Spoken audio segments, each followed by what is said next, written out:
most trustworthy, predictable, and humble sedan in North America. This is a 2025 Toyota Camry.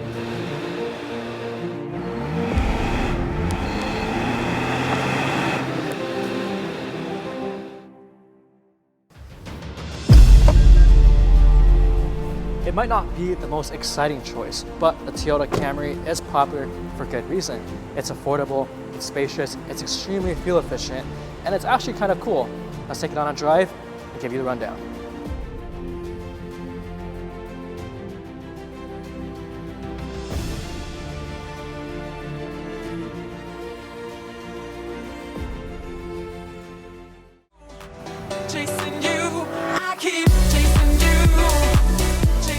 No longer can you get a V6 or a naturally aspirated inline-4. This only comes as a hybrid 4-cylinder now. It's a 2.5 liter naturally aspirated inline-4, and it makes about 232 horsepower and can get to 60 miles per hour in about 7 seconds. So let's give that a try. We are in sport mode, full stop, and it's actually quite impressive. And there you go, 60 miles per hour. Not too bad for a Camry. It is all paired to an electronic CVT transmission, and you do get your paddle shifters here, but these paddle shifters don't do all that much. Like, you can go through the gears, you can hear it, but it's really just simulating these shifts. You're probably never going to use them. You do get an electronic all-wheel drive system, which means there's no mechanical linkage between the front and the rear. The rear wheels are powered solely by an electric motor. You also get your electric motors up front to assist the internal combustion engine. Yeah, all-wheel drive in this thing. Accord, take notes. All that means is that you get a lot more space, no transmission tunnel in the back, and it's also a whole lot lighter, which makes it kind of fun. But more importantly, the fuel economy. The Camry can get about 51 miles per gallon, depending on which trim level you get. During our testing, if you're driving like this, then you're gonna expect about 45 miles per gallon. And if you're driving very civilized, averaged about 48 miles per gallon, which is pretty good for this XSE trim. And if you're driving super conservatively, just an eco, just very feathery with the throttle, only the speed limit, then you can actually get about 55 miles per gallon, which is actually really good. You get about 600 miles of range on one full tank, which means you're visiting the gas station pretty much once every presidential election turn. Enough about the mileage though, let's get to how this thing handles. You do get your drive modes here, eco, normal, and sport. I love the graphics that are displayed on the digital dashboard. In sport mode now, you also get your sport transmission mode, which I don't really know what that does on a CVT, but the steering tightens up and the car actually responds really well. There's actually very little latency because you get the electric motor to assist you right off the bat, and the CVT doesn't really have to hunt for gears, so step on it and immediate power. Not too shabby. Of course, it's a little bit slower than the old V6, but this is perfect. You get way better fuel economy with this, and you get decent enough power. All-wheel drive, it's wet right now. Plenty of grip, no problem at all. And it accelerates pretty quickly. Since they got rid of the V6 and the inline-4 without the hybrid, the base starting price is a little bit higher, but it's actually cheaper than what it was before if you were to get the hybrid. It's actually a bargain now for about $35,000 US. This is a great deal for this XSE, pretty much fully loaded Camry. The entire suspension system got a makeover from the Toyota engineering team. Again, they opted for McPherson struts up front. The strut towers are mounted to the frame, which provides an upper anchor point, so you don't need to have an upper control arm anymore, which most cars do. That's important because you don't get as much room in the front as you do in the back half of the car. Pretty much no body roll. Even when you're turning at a pretty quick speed, you're not fighting to stay planted in your seat. This is really well put together. In the rear, you do get multi-link suspensions, which makes the back a little more lively than the front, and it keeps the car pretty steady. All right, we're back at the light. Let's see if we can brake boost this. No, you can't, but 60, 70, 80 kilometers, pretty good. Speed limit really quickly, very smooth shifts. I think this is super comfortable. The brakes feel a little bit different to a regular car. When I first got in, it feels like there's a little bit more pressure to it, but you get used to that immediately. That's because they made the braking system feel like a normal car. Usually in a hybrid, you can feel the difference between mechanical brakes and the regen braking. There's like that weird non-seamless feeling, but in this Camry, they made it feel seamless. You don't feel like it's a hybrid car, and the whole car is actually pretty seamless. Just switching between internal combustion engine mode to EV mode, you can't really tell unless you're looking at the EV sign that lights up on the dashboard. Right now we're going up a hill, so the engine's on. You can hear a little bit of it, and when you're light on the throttle, engine's off, just coasting in EV using just battery power and just a little bit of throttle. You have to really be paying attention to notice when the engine comes back to life.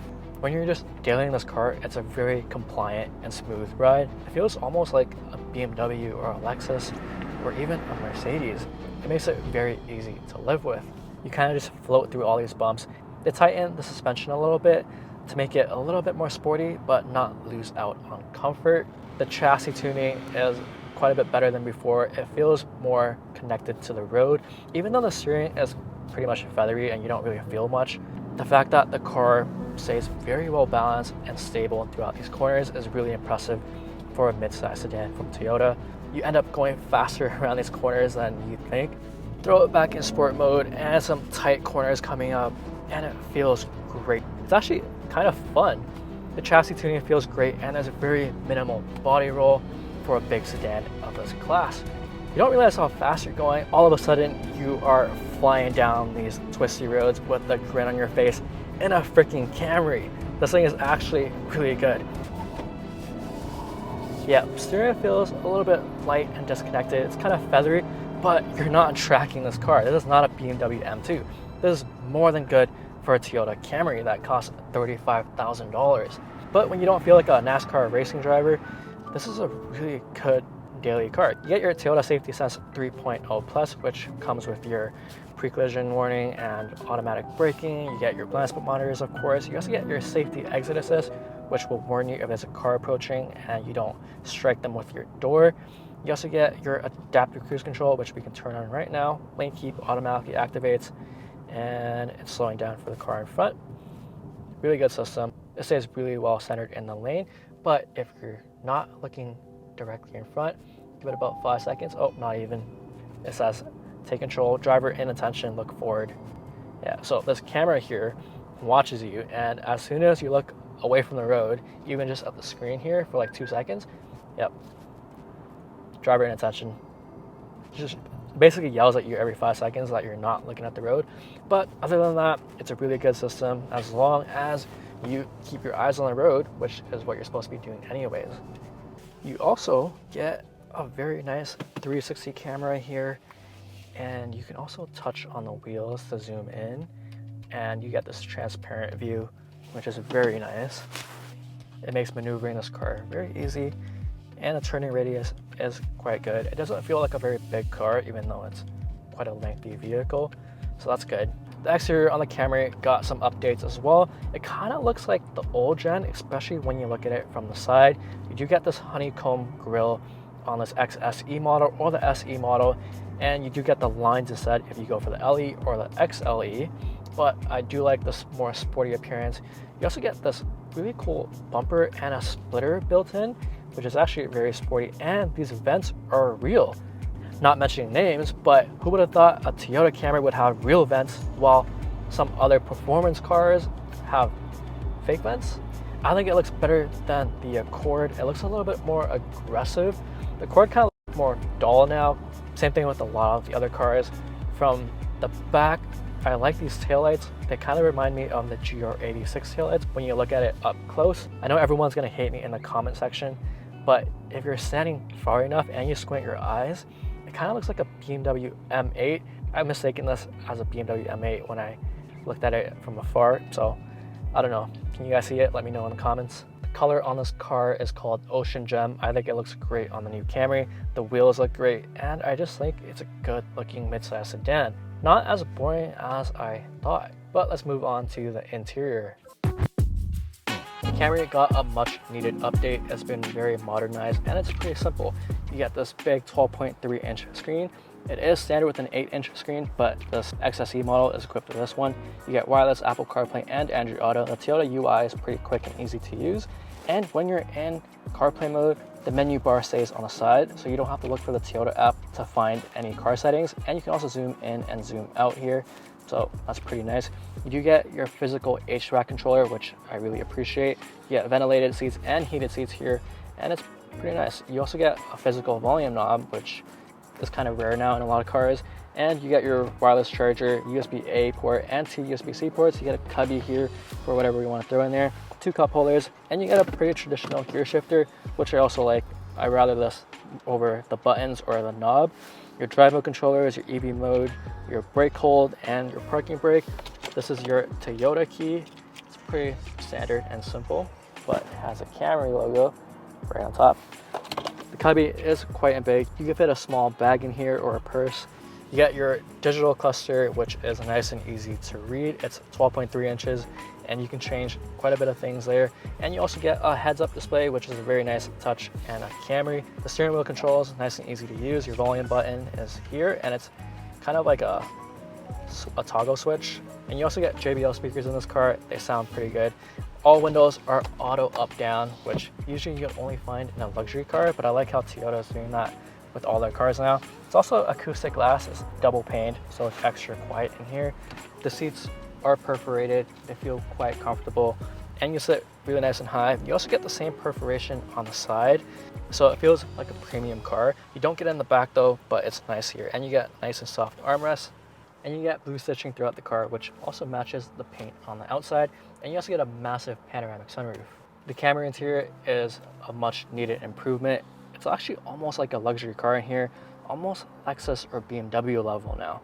I like that. In the back of the Camry, this is a great Uber car or a family car because there is so much space back here. You get a ton of legroom. I'm sitting right behind myself right now at 5'8", and there's quite a bit of space. Headroom is all right for me, but if you're a bit over 6'1" or so, you're gonna find it not that great because it is a massive panel roof. You also get auto up-down windows back here, which is nice. A little bit more plastic in the back than the front, but that's okay. You get your vents back here, a USB-A port, a USB-C port. You also get your armrest, the same perforated seats in the front carry out through the back. It's a little bit smaller than the Accord, but it's still pretty good. Why you buy a Camry is for the practicality. You get 15.1 cubic feet of space in the back here, which is quite impressive. You can fit maybe like 3 dead bodies back here. You also get these grocery hooks back here, or you can put your water bottle or whatever. And you also get a spare tire, which is nice to see nowadays because you don't get that in many other cars. It's also a little hook here, so you can put that up there and keep that open. But what I don't love is the fact that there's no handles to close the truck, so you will have to use your grimy hands and touch the paint to close it.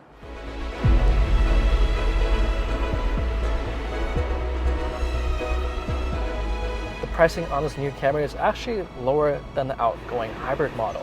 Hold on. This is actually a very nice road. Twisty, throw it in sport mode.